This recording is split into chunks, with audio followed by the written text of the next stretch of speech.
6de Maart, 10de lesing, Innerlike Eindtyd Waarheid. Ons is nou terug by die Boek Daniël, dis Dirk van Vieren wat praat, en ons is nou by Daniël 5. Nou, Daniël 6 en 7 kom direk na Daniël 4, en dan na 7 kom ons weer by 5. Dis maar net die kronologie. Ek weet nie hoekom hulle dit so skeef in die boek gesit het nie. En ons is nou by Daniël 5, en dis koning Belsasar, wat sy pa Nebukadneser nou opgevolg het. Maar hy was baie erger as sy eie ou pa.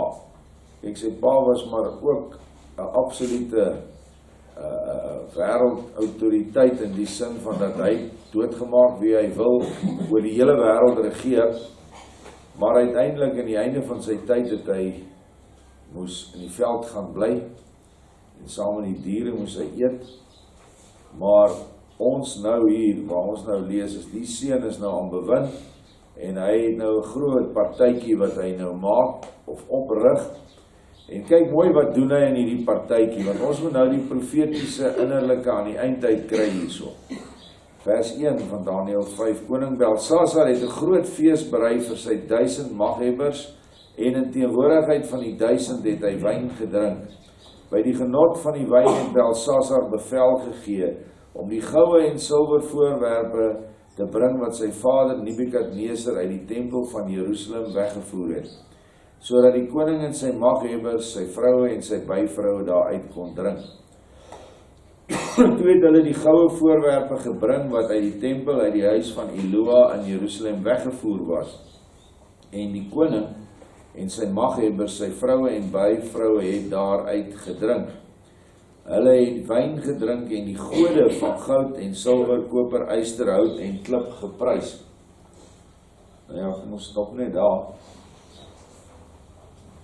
Hierdie voorwerpe wat in die tempel van Jerusalem was goed nou soos bekers en borde en sekerlik eetgerei ensovoorts, wat ook alles teebeelde is. Daar is, wat dit is 'n afbeelding van iets in die hemels. En wyn, kan jy of Yeshua se wyn drink, die wyn van sy liefde, of jy drink die hoerwyn van Babylon, want hierdie ou is die koning van Babylon. Sy pa was en nou is hy. En dis presies wat nou aan die einde van die tyd gebeur, is dat die maghebbers het dronk geword van die wyn van Babylon. En dit staan net so in Openbaring. En hierdie hoerwyn, want dit is wat die wyn genoem word, is die hoerwyn van vermenging op alle vlakke, geestelik en fisies, natuurlik. Dit sluit verbastering in, maar dit is ook die verbastering van die ware leer, of vermenging van die ware leer. Hulle drink dit uit die voorwerpe waarin die priesters dit bedien het aan die volk en vir hulle self, en daardie voorwerpe is heilige voorwerpe. En so het hulle gegaan in die eindtyd nou, en hulle het hulle hoerwyn geskink in bekers wat hulle sê, dit is Yeshua se leer. Dit is Vader Jahwe se Ou Testament, dit is sy Nuwe Testament. En dit is vals. En dit is hoe die huis van Jerusalem, of die tempel in Jerusalem, nou onteer word, want die tempels is ons, aan die eindtyd. Dis die tempels waarin Yeshua gaan intrek. Eerstens in sy 144.000 tempels, en daarna, in die 1000-jarige vrederyk in nog biljoene, gaan hy intrek, soos wat hulle hom wil innooi. So, dit is wat gebeur het, en wat het hulle gedoen? Hulle het die gode van goud, silwer, koper, yster, hout en klip geprys. Nou ja, goud, silwer, daai goed is geld. Eerstens, is geld. Koper, yster, mag. Want as jy koper en yster het, dan het jy die mag. Dink maar aan al die wapens wat van yster gemaak word. En dan hout en klip, dit kan jy nou maar in die skrif gaan kyk, die gode van hout en klip is die kerke. Dit is geboue waar mense ingaan, en dis waar hulle dink die Vader woon, en dan aanbid hulle hom daar. Terwyl hy so duidelik sê, dat hy woon glad nie in geboue van kerke nie. Sê dit in die skrif. Enige gebou wat met mense hande gemaak het, stel hy nie belang nie. Hy stel belang om in die harte van sy mense te woon. En as die mense moet vergader, of soos nou, dan is dit goed so. Maar dit kan enige plek wees, onder 'n boom ook. Maar vandag het kerkery, het 'n aanbiddingsgewoonte geword. Jy moet in die kerk aanbid. Jy moet na die kerk toe hardloop. En daar moet jy nou die priester daar, moet jy in die hande kry, en hy moet al die goed vir jou doen. Asof wanneer jy nou dood is, hom langs jou gaan hê, om alles vir jou te doen aan die ander kant. Jy moet dit self doen. Nou kyk, terwyl met hierdie gruwelikheid besig is, en ek sien hierdie volgende verse is, of hier, of bitter binnekort hier. Kom ons kyk wat staan in vers 5. Op dieselfde oomblik het daar vingers van 'n mens se hand tevoorskyn gekom, en teenoor die kandelaar op die kalk van die muur van die koninklike paleis geskrywe, en die koning het die deel van die hand gesien wat geskrywe het. Toe het die gelaatskleur van die koning verander, en sy gedagtes het hom verskrik, en die gewrigte van sy heupe het losgeraak, en sy knie het teen mekaar geslaan. Vir hierdie ou het, soos ons in boeretaal sê, sy agterend afgeskrik. Nou kom ons spring maar na, wat staan daar? Want ons gaan nou die hele storie lees. Daar staan, vers 25, en dit is die skrif wat geskrywe is. Mene tekel Ifarsam, wat dan beteken, Ifarsam Peres, ja, beteken getel, geweeg en verdeel, of in ons taal geweeg en te lig bevind. Hy is geweeg en te lig bevind. En dit is wat teen daai muur gestaan het, wat hom so verskrik het, maar hy kon dit nie lees nie. So nou gaan hy en hy roep al sy ou besweerders en sy eie profete, en hulle kan ook niks doen nie. Ek het daar 'n paar verse oorgeslaan. Na aanleiding van die woorde van die koning, vers 10, en van sy maghebbers het die koningin in die eetsaal ingegaan, en die koningin het begin spreek en gesê, mag die koning in ewigheid lewe, laat u gedagtes u nie verskrik, en u gelaatskleur nie verander nie. Daar is 'n man in die koninkryk, in wie die gees van die apartheid van Elohim is. In die dae van u vader is lig en insig en wysheid, soos die wysheid van Elohim in hom gevind. Daarom het die vader koning Nebukadneser hom as owerste van die geleerdes, die besweerdes, die galdeërs, die waarsêers aangegaan. U vader, o koning. Nou mens neem dan nou op dat hy nie meer die hoof was nie, dat onder Belsasar hy nou maar een kant toe geskuif is. Hoekom sê hierdie koningin, vers 12 sê, omdat in hom, dis in Daniël, 'n voortreffelike gees van kennis en verstand gevind is, om drome uit te lê en raaisels op te los en knope los te maak. En Daniël, aan wie die koning die naam van Belsasar gegee het, nie dieselfde as syne nie, kyk as 'n verskil. Laat Daniël nou geroep word, dan sal hy die uitlegging te kenne gee.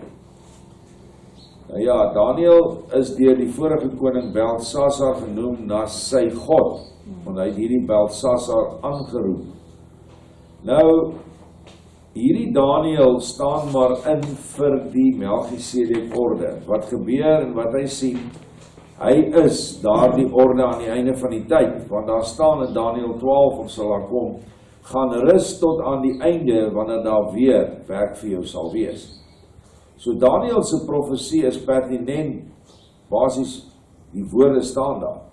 Jy sal aan die einde van die tyd, sal jy weer bekend gemaak word, jou boek, jou geskrifte. Nou, die Daniël se gees van kennis en verstand, dit kom alles uit die liefde uit. En dit is Vader wat hom die gawe gegee het om drome uit te lê en raaisels op te los. En Vader het ook vir ons mense nou daardie gawes gegee. En daarom is ons almal wat in hierdie eindtyd stryd, bruidskap begeer, is ons ook Daniël, mans en vrouens. En dit is belangrik as jy dit sien, dan gaan jy mooi kyk wat Daniël moes doen. En ons is almal skuldig. Daniël eet nie daai kos wat die koning voorsit nie. Hulle wil vir hom kos gee, dat hulle die manne kan vet word. Nee, sê hy, gee net vir my groente en vrugte. Dis wat hy geëet het, en sy ander 3 vriende. Nou ja, dit is beide geestelik, maar ook fisies. En daardeur het Daniël hulle hierdie insig vermeerder, deurdat hulle binne die voorgeskrewe wette geëet het, en nie soos die heidene nie. Nou ja, vers 13 sê, toe is Daniël voor die koning gebring, bietjie uitgesny daar, maar vers 16, maar ek het van jou gehoor, sê hierdie Belsasar, dat jy uitleggingen kan gee en knope kan losmaak. As jy nou die skrif kan lees en sy uitlegging aan my bekend maak, sal jy met purper beklee word, en 'n goue ketting sal daar om jou hals wees, en jy sal as derde in rang in die koninkryk heers. So hy het hom nou nogal groot gesag en mag gegee, sekerlik wat hy gehad het en wat nou weggevat is, en nou sê Daniël vir hom in vers 17, toe het Daniël geantwoord en voor die koning gesê, u kan u gawes maar vir uself hou, en die geskenke aan 'n ander gee, nogtans sal ek die skrif vir die koning lees en die uitlegging aan hom bekend maak. Nou, Daniël het verseker geweet, na hy daai skrif gelees het, die ou gaan nie lank leef, want dit is wat daar gestaan het. So nou gaan hy aan vers 18.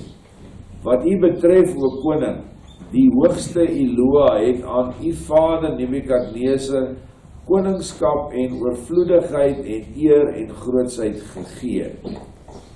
Net vir die interessantheid, die woord Eloa kom redelik baie voor in Daniël en in Job. En dit is maar net 'n ander verbuiging van die godheid, maar dit is enkelvoud. Eloa met 1 H is manlik en Eloa met 2 H's aan die einde is vroulik. So hy kom in beide forme voor, waar dit dan natuurlik wys na die Gees. Vers 19, en vanweë die grootheid wat hy hom gegee het, het al die volke, nasies en tale gebewe en vir hom gesidder. Wie hy wou het hy gedood, en wie hy wou het hy laat lewe, en wie hy wou het hy verhoog, en wie hy wou het hy verneder. Maar net toe sy hart hom verhef en sy gees verhard is om oormoedig te wees, is hy van sy troon, van sy koningskap afgestoot, en die eer is hom ontneem. Nou, hy praat nou van die man se pa, maar dit is belangrik, dink ek, hoekom hy dit nie noem, want dit het verband met mekaar. En hy, dis Nebukadneser, is uit die mense verstoot, en sy hart het soos die van diere geword, en hy het saam met die wilde esels gewoon. Hulle het hom plante laat eet soos die beeste, en deur die dou van die hemele is sy liggaam nat gemaak, totdat hy erken het dat die hoogste Eloa mag het oor die koningskap van die mens, en daaroor kan aanstel wie hy wil. Maar u, Belsasar, sy seun, het u hart nie verneder nie, alhoewel u dit alles weet. Maar u het u verhef teen die koning van die hemele. Hoe het hy dit gedoen? Deur die voorwerpe van sy huis, van die tempel, het hulle voor u gebring, en u en u maghebbers, dis die 1000 man, die vroue en die byvroue het wyn daar uitgedrink, en u die gode van silwer en goud, koper, ysterhout en klip geprys, wat nie sien nie en nie hoor en nie weet nie. Maar die Eloa aan wie se hand u asem en voor wie al u paaie is, hom het u nie vereer nie. Toe is deur hom die deel van die hand gestuur en hierdie skrif geskrywe. Lees dit weer, en dit is die skrif wat geskrywe is. Getel, geweeg en verdeel. En dit is die uitleg van die woord. Nee. Eloa het die koningskap getel en daar 'n einde aan gemaak. Tekel, u is op die weegskaal geweeg en te lig bevind. En Peres verdeel, die koninkryk is verdeel en aan die Mede en Perses gegee, die Meders en Perse gegee. Vers 29, toe het Belsasar bevel gegee, nou ja, hy het in elk geval, Daniël wil het nie gehad het nie, maar hy het het afgedwing op hom. En hulle het Daniël met purper beklee en 'n goue ketting om sy hals, en aangaande hom openlik uitgeroep dat hy as derde in rang in die koninkryk sou heers. En in dieselfde nag is Belsasar, die koning van die Galdeërs, gedood. En Darius die Meder was 62 jaar oud toe hy die koningskap ontvang het. Ja, sê maar net daar. Na 5 is dit nummer 9, hoofstuk 9 wat opgaan. Hierdie einde van hierdie leier, hierdie Belsasar, is ook die einde van baie leiers in hierdie tyd. Want onthou, as Daniël die Melchisedek orde voorstel, dan stel hierdie Belsasar die te lig bevinde Satansrykse leiers voor. Almal van hulle. En hulle almal gaan ten gronde gaan. Of Vader nou 'n pes gaan gebruik en 'n hongersnood gaan gebruik, of oorlog, of wat ook al goed wat uit die ruimte die aarde gaan slaan, die skrifte is duidelik dat hulle almal vernietig gaan word. Daniël se boek self sê dit self, dat die klip losraak en hierdie beeld aan sy verbrokkelde voete van yster en klei slaan, en dan val die hele beeld om. En daardie klip is die trooster. Dit is die trooster verenig met die Melchisedek bruid. Dit is wie hierdie beeld gaan slaan. En dit is dinge wat Vader al vir ons gewys het, hoe hy al begin het om dit te doen. En ten spyte van die feit dat hier so 'n ligtoring opgerig is in die gees, in elkeen se hart, maar dat dit hier op die agter ons hier op die grasperk gedoen is deur Vader in die vorm van die Gilgal klipwiel. Dit is alles deel van die klip wat losraak om hierdie beeld te slaan. Dis hoekom die wiel in klip gemaak is en nie 'n houtwiel. So daardie klippe is die begin van die einde van die Babyloniese ryk, want hulle gaan deur daardie wiel gaan begin draai, hy het reeds begin draai, en dit gaan hierdie beeld omstamp. Hoe dit gaan werk, weet ek nie heeltemal nie. Ons het nie eers genoeg krag om ons amper nie self te verdedig nie. As dit nie vir Vader is nie, kan ons nie. So hoe gaan hierdie magtige ryk van Babylon nou, met al sy atoomwapens, al sy vliegtuie, al sy duikbote, al sy, dink maar net aan die masjinerie, tanks en goed. Dit is alles die vyand. Dit is Belsasar, aan wie Vader aan die einde van die tyd gaan hy hulle ook tel en sê dis verby. En soos wat ek dit verstaan, is dit gedoen in 2019. En hierdie jaar waarin ons nou ingaan, 2020, bring hy die verlossing vir sy volk. Hy sê, ek gaan julle vrymaak. Nou ons verstaan nog nie altyd wat Vader sê as hy sê vrymaak nie, maar wel kan ons aanvaar dat dit vry is van die jukke wat op ons druk. So as daar skielik geen supermarkte is nie, dan dink jy dit is 'n groot straf, maar Vader sê ek maak jou vry, want 90% van die gemors wat daar binne is vir jou giftig. As hy vir jou sê, ek laat hierdie swartes alles vernietig wat hier staan, alle geboue in die stede en damme en pype en alles, want dis wat hulle gaan doen in elk geval, want dis al wat hy kan en wil doen. Dan verlos hy ons. Ons dink nee, dit is nou, daar is ons nou in 'n groot straf in. Laat hulle alles vernietig, want as dit klaar is, dan sal hulle self vernietig. Ons het altyd gesê, hy sal als vreet wat in die winkels is, die makro's en die games en die goed sal gestroop word, en dan gaan hy rondkyk, als uitgesyp in al die borrelstore, al die lorries is gehijack, dan kan niks omtrent meer beweeg op die paaie nie. Dan gaan hy rondkyk en dan gaan hy honger word, dan gaan hy jou vreet. Dis nie 'n nuwe ding nie, hulle was nog altyd mensvreters, hoekom mag ons nie daaroor praat nie? Die swart barbaar in Afrika, ek gee nie om in watter stam hy is nie, al 13 van hulle is mensvreters. Alhoewel hulle nie nou meer mense vreet nie, want daar is genoeg ander kos by Kentucky, by McDonald's. Maar dis wie hulle is. Hy gaan definitief nie honger ly nie. Hy gaan definitief nie sy leerskoene kook en sop maak, soos my ma in Duitsland in die Wêreldoorlog moes oorleef nie, want daar was nie kos nie. Nee, hy gaan jou vreet. En as jy nie die beskerming het nie, is dit nag.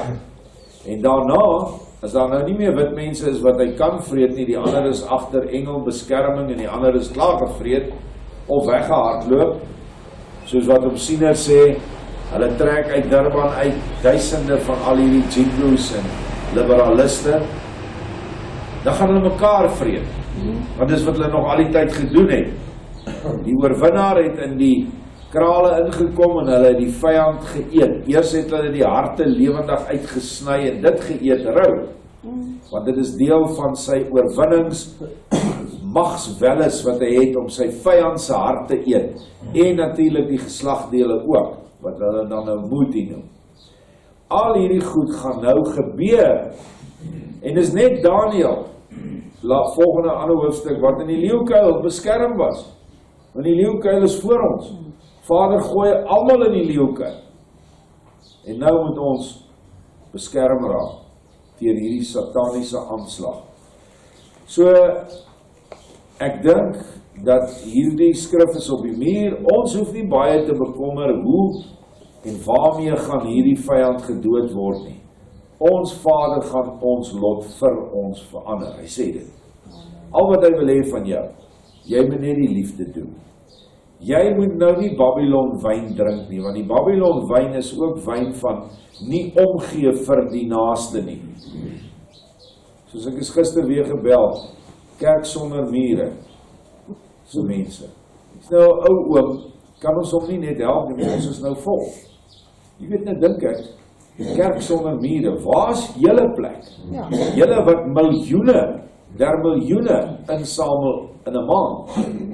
Waar is julle sorgsentrum?